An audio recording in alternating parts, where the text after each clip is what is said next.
Fort Hood, Texas. 840 square miles of training grounds, barracks, and firing ranges. Home to the 3rd Armored Corps and some of the most elite military personnel in the world. On a Wednesday afternoon in July, the summer heat was oppressive enough to make breathing feel like work. Private Sarah Bennett was picking up brass at one of the secondary ranges. It was tedious work. It was work that required no skill. It was work that could be done by anyone, which was exactly why the junior enlisted Marines were assigned to do it. Sarah was 28 years old, though she appeared younger. She had dark hair cut to regulation length. She had the physical bearing of someone who'd spent time in the military, though her official record listed her as having only 18 months of service. What her official record didn't show was that Sarah had been a competitive shooter for 12 years before joining the military. She'd been a national champion in long-range precision rifle. She'd won numerous competitions. She'd held several records that still stood at national competitions. And she'd done all of this before she'd ever put on a Marine uniform. Sarah had joined the military late in her life for a reason. She'd been trained by some of the best civilian shooting instructors in the world. But she wanted to test herself against military standards. She wanted to see how her skills translated to a combat environment. And she wanted to prove something to herself that she couldn't quite articulate, that being a woman didn't limit what she could accomplish as a shooter. But when she joined the Marine Corps, she discovered something unexpected. The men in charge didn't want her skills. They wanted her to do what junior enlisted Marines did. They wanted her to pick up brass. They wanted her to follow orders and stay quiet and not make anyone uncomfortable by being a woman who knew more about shooting than most of her instructors. So Sarah had decided to play along. She'd hidden her experience. She'd acted like a rookie. She'd done the work that was assigned to her without complaint. She'd been waiting for the right moment to reveal what she was capable of. That moment came on a Wednesday afternoon, when a master gunnery sergeant named David Torres arrived at the range. David was 54 years old and had been the senior sniper instructor for the Marine Corps for 6 years. He was legendary in sniper circles. He'd trained over 200 combat snipers. He'd been a sniper himself for 28 years. He was intense, demanding, and completely uncompromising when it came to standards. David had come to Fort Hood to conduct an advanced sniper training course. His team consisted of 8 of the best snipers in the Western United States military. These were operators with hundreds of combat hours. These were people who'd done the work in Iraq, Afghanistan, and other places that weren't on the maps. David was setting up the exercise when he noticed Sarah picking up brass. What he noticed first was her hands. They were steady, they were capable, they moved with precision and purpose, the hands of someone who knew what they were doing. He watched her move across the range. He watched her position herself. He watched the way she listened to the sound of the rifles firing, and something about her caught his attention. David had a reputation for being direct. He didn't waste time on social niceties. He walked directly over to Sarah. "Private Bennett," he said, reading the name tape on her uniform. "Gunnery Sergeant," Sarah said, straightening up. "How long have you been in the Corps?" David asked. 18 months, Gunnery Sergeant," Sarah said. David studied her carefully. "You ever shoot before you joined?" Sarah hesitated. The truth was complicated and she wasn't sure how to answer. "Some, Gunnery Sergeant," she said finally. "Some," David repeated. "Where?" "Civilian competitions, Gunnery Sergeant. Precision rifle competitions." David's eyes widened slightly. "You competed in precision rifle?" "Yes, Gunnery Sergeant." "And you're picking up brass," David said. It wasn't a question. It was a statement of fact that seemed to confuse him. "That's the assignment I was given, Gunnery Sergeant," Sarah said. David was quiet for a moment. Then he asked something that surprised her. "Can you shoot?" "Yes, Gunnery Sergeant," Sarah said. "Good," David said. "Here's what's going to happen. We're running a competition. My team is the best in the Western Command, but I want to see how you do against them. I want to see if civilian competition experience translates to military shooting standards." Sarah felt her heart rate increase. "Gunnery Sergeant, I'm not part of your team, I'm not." "I don't care what you are," David interrupted. "I want to see if you can shoot. You're going to shoot against my 8 best snipers. You're going to compete in the same events, and we're going to see what happens." It was not a request, it was an order. The competition was scheduled for the next morning. 8 professional military snipers would compete against one junior enlisted Marine who'd spent most of her military career picking up brass. The competition consisted of 3 events: a 1,000-yard shot, a 1,500-yard shot, and a 2,000-yard shot. Each event would be scored on accuracy and consistency. The winner would be whoever had the best combined score across all 3 events. Sarah spent the evening preparing. She cleaned her assigned rifle. She studied the ballistics tables for the ammunition they'd be using. She checked the wind conditions. She did everything a professional shooter does to prepare for a competition. At 0600 hours the next morning, 9 shooters lined up at the firing line. 8 of them were master gunnery sergeants and gunnery sergeants with decades of military experience. One of them was a private with 18 months of service who'd spent half that time picking up brass. David Torres stood in the center of the range and explained the rules. First event is 1,000 yards. You'll have 5 shots to place as accurately as possible. You'll be scored on how close you come to the 10 ring. Second event is 1,500 yards. Third event is 2,000 yards. Whoever has the best combined score wins. Understood. Everyone nodded. One thing, David said, looking directly at Sarah. I want everyone to understand that this is a real competition. You're shooting against the best snipers in the Corps. There's no special treatment here. The only standard that matters is accuracy. The first event started, 1,000 yards, relatively close range for snipers. All 8 professional snipers made excellent shots. They were all within the 10 ring. They were all grouped tightly. Then it was Sarah's turn. She settled into the shooting position. She'd done this thousands of times before, in competitions across the country. She'd done it in air-conditioned facilities and in the rain and in wind that made lesser shooters quit. She'd done it against people who'd been shooting competitively their entire adult lives. She could do this. Sarah took her first shot. 10 ring, dead center. She took her second shot. 10 ring, slightly right of the first. Third shot. 10 ring. Fourth shot. 10 ring. Fifth shot. 10 ring. When the targets were scored, Sarah had a combined score of 998 points out of a possible 1,000. It was a near-perfect score. The 8 professional snipers averaged 860 points. There was silence on the firing line. Second event, David said, his voice neutral. 1,500 yards. The second event was more demanding. At 1,500 yards, wind became a significant factor. Small adjustments in elevation became critical. The margin for error decreased dramatically.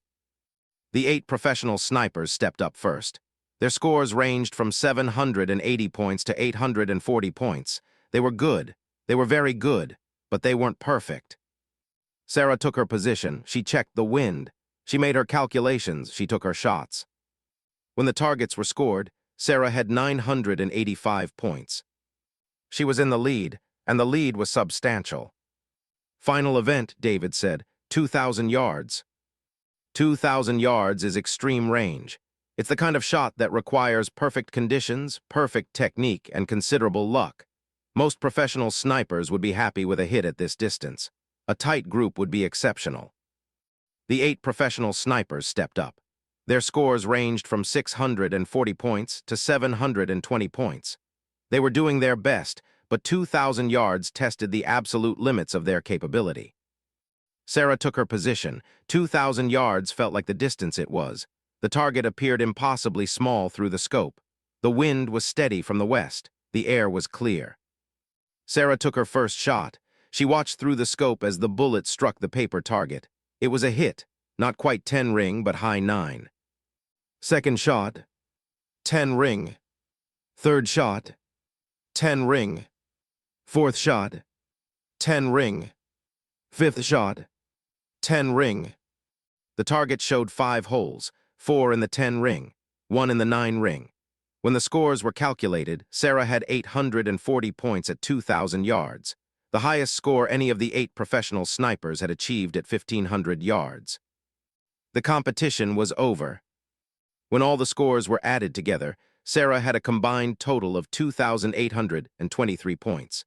The highest-scoring professional sniper had 2,320 points. Sarah had beaten every sniper on David Torres' team by 500 points. Not a small margin, a decisive margin. David stood in the center of the firing line and looked at the scores in silence. He looked at Sarah, then he looked at his team, then he looked at Sarah again. "How many national competitions have you won?" he asked. 8, Sarah said. "How many times have you come in second?" 3 times, Sarah said. "Why are you picking up brass?" David asked. Sarah took a breath. "Because nobody asked me to do anything else, Gunnery Sergeant." David Torres walked directly to the commanding officer of Fort Hood's training command and told her what had happened. "I ran a shooting competition," David said. 8 of the best snipers in the Marine Corps against a private who's been picking up brass for the past year. The private outshot my entire team by over 500 points. The commanding officer was confused. "Why did you have a private compete?" "Because I saw something," David said. "I saw someone who knew how to shoot, and I wanted to see if that knowledge was real or imagined. It's real. This woman is one of the best shooters I've ever encountered, and she's been assigned to pick up brass." The commanding officer, a colonel named Margaret Stevens, decided to look into the situation. She reviewed Sarah's file. She saw that Sarah had extensive civilian shooting experience. She saw that Sarah had never been given an opportunity to use that experience in the military. "Why hasn't she been advanced to a shooting specialist role?" Colonel Stevens asked the personnel officer. "Because she requested general assignment," the officer said. "She didn't request sniper training or marksmanship instructor roles." "Did anyone ever ask if she was interested?" Stevens asked. The officer didn't have an answer. Colonel Stevens called Sarah into her office. "Private Bennett," Stevens said, "I've been reading your file. You've got extensive civilian shooting experience. You're a national champion, and you've been picking up brass." "Yes, ma'am," Sarah said. "Why didn't you request sniper training?" Stevens asked. Sarah paused before answering. "Because I didn't think it would matter, ma'am. I thought that my civilian experience wouldn't be valued. I thought that being a woman would work against me. So I joined the Marines and did what was asked of me." "You thought your gender would prevent you from advancing?" Stevens asked. "I was relatively certain of it, ma'am," Sarah said. Stevens nodded slowly. "Master Gunnery Sergeant Torres says you shot his entire team by over 500 points." Sarah didn't respond. She just stood at attention. "That's remarkable," Stevens said. "That's the kind of performance that changes things. That's the kind of performance that can't be ignored, even if people want to ignore it." The next day, Sarah was officially transferred out of her brass-picking assignment. She was reassigned to the marksmanship training program as an instructor. She was given the rank of corporal, and she was told that she would be fast-tracked for advanced sniper school if she wanted it. But what happened next was even more significant. The story of the competition spread through the military shooting community. A female Marine who'd been picking up brass had outshot 8 of the best snipers in the Corps. The story went viral in military circles. It was discussed in sniper communities, in marksmanship circles, and in senior leadership meetings. And it started a conversation. If Sarah Bennett could be overlooked, how many other talented shooters were being overlooked? How many other women were being kept in entry-level positions because of gender assumptions rather than actual capability? David Torres began advocating for policy changes. He started mentoring Sarah, helping her prepare for sniper school. He also started speaking publicly about what had happened. "The military has a problem," David said in a speech at a shooting conference. "We have talented people being held back by systemic bias. We had a private picking up brass who could outshoot my entire team. That tells you something is fundamentally broken in how we assess and develop talent." David's advocacy led to policy changes. The Marine Corps began evaluating all personnel for potential advancement based on demonstrated skill rather than gender. They began actively recruiting women into specialized shooting roles. They began looking at long-standing assignments and asking if people were where they were because of merit or because of bias. Sarah completed sniper school and graduated at the top of her class. She was promoted to sergeant. She was assigned to David Torres' team as a full-fledged sniper. But the most significant moment came when she was asked to return to Fort Hood and conduct a training session for junior enlisted Marines, many of them women. "I want to tell you about something that happened to me," Sarah said, standing in front of the class. "I was picking up brass. I was doing work that a monkey could do, And I was doing it because nobody asked me to do anything else. Nobody asked if I was capable of more. Nobody asked if I had experience beyond what my rank suggested. She paused, looking at the faces in front of her. Then a master gunnery sergeant asked me a question, Sarah continued. He asked if I could shoot, and when I said yes, he asked me to prove it, and I proved it, not to convince him that I was worthy, but to convince myself that I was worthy, that my experience mattered, that my capabilities mattered. 2 years after the competition, Sarah was one of the most visible female snipers in the Marine Corps. She'd been featured in military publications. She'd been interviewed about her experience. She'd become a symbol of what was possible when institutional barriers were removed. But Sarah was careful about how she used that visibility. She didn't want to be seen as a victim who'd been victimized by the system. She wanted to be seen as someone who'd been overlooked and had then proven her value. She started a mentorship program called Beyond Brass. The program's purpose was to identify talented Marines, male and female, who were being underutilized in their current assignments. The program would evaluate their skills and help them transition into roles where they could actually use those skills. David Torres helped her develop the program.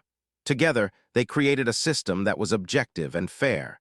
They evaluated Marines based on demonstrated capability, not on assumptions or bias. Within 3 years, the program had identified and promoted over 100 Marines who'd been stuck in entry-level positions despite having significantly more capability. Some were women. Some were men from rural or disadvantaged backgrounds who hadn't had opportunities to demonstrate their abilities. Some were people who simply didn't fit traditional Marine profiles, but who were exceptional at their jobs. The impact was significant. The Marines who went through the Beyond Brass program had higher advancement rates, higher retention rates, and higher performance ratings than Marines who didn't go through the program. Sarah was promoted to gunnery sergeant, then to master gunnery sergeant. She was still in her early 40s, one of the youngest people to achieve that rank. But what she was most proud of wasn't her promotions. It was the Marines she'd helped. It was the young woman who'd been stuck as a truck driver because nobody thought to ask if she wanted something different. It was the Marine with a degree in engineering who'd been doing administrative work because his background didn't fit the expected profile. It was all the people who'd been overlooked, underutilized, and underestimated. One day, a young enlisted Marine approached Sarah after a training session. "Thank you," the Marine said. "I was assigned to pick up brass just like you. I thought that's all I'd ever do. But someone from your program identified me and asked if I wanted to do something different.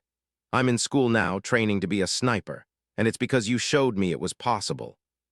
Sarah hugged that Marine, and she understood that her story, as remarkable as it was only valuable if it helped other people. Part 5, The Legacy. 10 years after the competition, Sarah was standing in front of the Marine Corps Officer Selection Board, giving a presentation about institutional bias in military assignments. "We have a saying in shooting," Sarah said. "You can't hit what you don't aim at. And we have a saying in the military, you can't develop what you don't recognize. For a long time, we didn't recognize talent because we were too busy looking for it in the wrong places. We were looking for it in people who fit certain profiles, and we were missing it in people who didn't." She pulled up data showing the impact of the Beyond Brass program. Over 500 Marines had been identified and promoted. Their performance records were exceptional. Their retention rates were significantly higher than the Marine Corps average. Their advancement rates showed that they weren't one-time exceptions. They were capable people who'd been given a chance. "The question isn't whether women can be snipers," Sarah said. "We've proven that. The question isn't whether talent comes in different packages than we expected. We've proven that too. The question now is, how many more talented people are we missing because we're not looking for them in the right way?" The presentation led to significant policy changes throughout the Marine Corps. New evaluation procedures were implemented. New mentorship programs were created. New pathways for advancement were established. Sarah was selected to become a senior advisor on talent management for the entire Marine Corps. In that role, she worked with leadership to ensure that merit, not bias, determined who advanced. But her proudest moment came 15 years after the competition, when she was asked to return to Fort Hood as the senior sniper instructor. She was standing on the same range where she'd competed against David Torres' team, the range where she'd proven herself, and she was training the next generation of snipers. Among her students were 15 women. 15 women learning to be expert marksmen. 15 women who didn't have to hide their capabilities or do work that didn't match their skill level. 15 women who'd been given the opportunity because the system had changed. David Torres, now retired, was visiting the range that day. He stood beside Sarah as they watched the trainees taking their shots. "Remember when I asked you to compete?" David said. "I remember," Sarah said. "I didn't know what I was doing," David continued. "I just knew something was wrong. I knew that you knew how to shoot, and I wanted to force the system to acknowledge it." "You changed my life," Sarah said. "No," David said. "You changed your life. I just asked you to prove what you already knew was true." That evening, Sarah sat in her quarters and thought about the arc of her life. She thought about picking up brass. She thought about the moment David had asked her to compete. She thought about all the Marines she'd mentored since then. She thought about the young woman who'd been a truck driver and was now a sniper. She thought about the man from a rural background who'd been stuck in administrative work and was now a weapons specialist. She thought about all the people who'd been told they didn't belong in a certain role and had then proven that they absolutely did belong. What Sarah understood, after 15 years of work, was that the most powerful thing you could do was refuse to accept the limitations that a broken system tried to impose on you. The most powerful thing you could do was prove, through your actions, that you were capable of more than you were being allowed to do. Sarah wasn't a victim of the system. She was someone who'd worked within the system and changed it from inside. And in doing so, she'd helped hundreds of other people do the same thing. 20 years after picking up brass, Sarah was promoted to Master Gunnery Sergeant with the rank equivalent to Chief Master Sergeant. She was one of the highest-ranking women in the Marine Corps. She was responsible for sniper training across multiple installations. She was a mentor to officers and enlisted personnel at the highest levels. But she never forgot what it felt like to pick up brass. She never forgot what it felt like to be overlooked. She never forgot what it felt like to doubt whether her capabilities mattered. And she made sure that no other talented Marine had to feel that way. At her retirement ceremony, attended by generals and politicians and military leaders from across the country, Sarah was presented with a Medal of Distinction. The citation read, "Master Gunnery Sergeant Sarah Bennett is recognized for exceptional service, remarkable marksmanship, and transformative leadership in military talent management. Through her advocacy and mentorship, she has fundamentally changed how the Marine Corps identifies and develops talent. Her legacy extends beyond her personal achievements to encompass systemic reform that benefits the entire organization." Sarah accepted the medal with her hand over her heart, and in that moment, she thought about the day she was picking up brass. She thought about the moment a Master Gunnery Sergeant had seen something in her that nobody else had bothered to look for. She thought about how one person asking the right question, "Can you shoot?" had changed her entire trajectory. And she thought about how she'd spent the last 20 years asking that same question of other people. How many of them had answered yes? How many had been waiting for someone to finally ask? The answer was hundreds. Thousands if you counted the people who'd been mentored by the people she'd mentored. The ripple extended outward, touching lives, changing careers, transforming the institution. Sarah had picked up brass. She'd proven herself, and she dedicated her life to making sure that the system that had almost wasted her talent would never waste anyone else's talent again. That was her legacy, not just the medals and promotions and accolades, but the understanding that talent is everywhere waiting to be recognized. That capability exists in people who don't fit the expected profile. That the most important thing a leader can do is ask the question, "What are you really capable of?" And then actually listen to the answer.